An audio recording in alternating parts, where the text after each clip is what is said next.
Hi everybody, Rabbi Brian here, wishing you a Shabbat filled with shalom. We talk a lot about how to begin Shabbat with candles, with wine, with song, with challah, but we don't always talk about the end of Shabbat.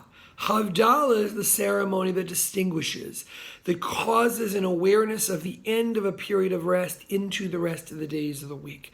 Lahavdil, the root which means to differentiate. And you might be saying, Rabbi, what if I forgot to make time to begin Shabbat? Is it still okay to end Shabbat? To which I would say, of course, Shabbat is a call for that awareness, even if the day has gotten away from us. And now in this time in which one day often just blends into another, Havdalah is a wonderful ceremony to make time for. And you can do it in 2 or 3 minutes. Although the group of us that gather on Zoom every Saturday night to wish one another a good week and to sing will be the first to tell you that I find a way to make Havdalah last 10 or 15 minutes.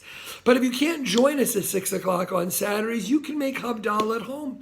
You can turn on your phone, you can call a friend, you can do it with another member of your family, in home or virtual, but it's very, very easy. And it's an important way to say, you know what? Even if I didn't make the time for Shabbat today, something is changing now, and I'm going to grab a few moments. And Havdalah is incredibly easy. If you don't have a beautiful braided candle like this, you can't get to the gift shop right now, you can take any old candles. And who doesn't have a box of old Hanukkah candles stuck in their closet?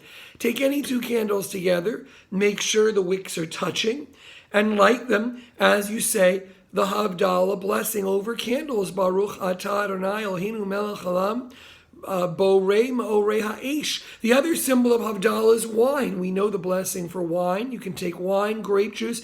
Havdalah is one of those ceremonies where you can take almost any liquid, juice, milk, anything, just a little bit to sip, and then we put a little bit in a cup and we dip our Havdalah candle right into the liquids and we listen to Shabbat go.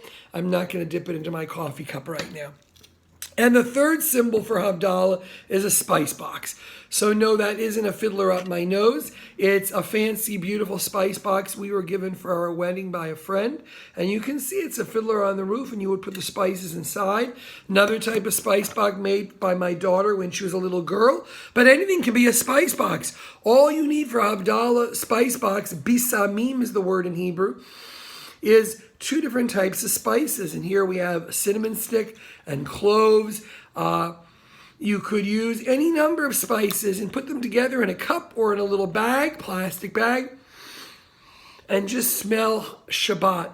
We take the smells, the sounds, the tastes, all of it with us as we go into the week. So I want to encourage you to take time for Havdalah, to get a little bit of juice or wine, to take a cup, put a couple spices together. Maybe you can make one in your house. I've seen people who actually took oranges and stuck cloves into the orange, and that was their spice box. 2 old Hanukkah or other candles stuck together. If you haven't before, take time this week, whether you do it earlier and I do it or later on Saturday night. If your family isn't with you, call them on the phone, call a friend, and distinguish between every other day of the week. Breathe in a moment of Shabbat, even if you've missed it, and then get ready for the challenges and the opportunities in the week to come.